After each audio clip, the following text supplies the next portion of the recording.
Ja tam vidím v zásade tri problémy, že prečo bežný rozpočet nedokáže robiť tie veci, ktoré by sme možno od neho chceli, a to je jednak znižovať záväzky po lehote splatnosti a robiť dostatočný prebytok na to, aby sme vedeli kryť investície. Jedna príčina je mimo nás, to sú podielové dane, s tým my nenarobíme nič. Druhá príčina je niekde u nás, a to je v tom, že ako príklad najlepší je asi komunálny odpad, kde komunálny odpad sme v podstate až tento rok vyrovnali na nulu približne, príjmy a výdavky. Bohužiaľ v minulých rokoch na komunálny odpad robil obrovské diery, okolo 200 000, takže tu asi treba priznať, že komunálny odpad sme možno mali riešiť o niekoľko rokov skôr, ako sme to riešili.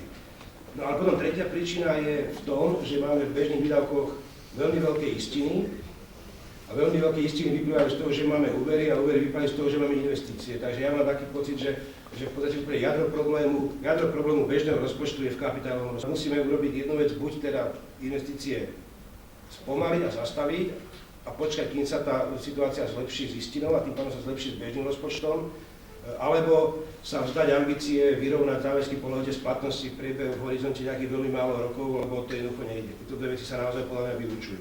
Rozpočte tam veľa investícií.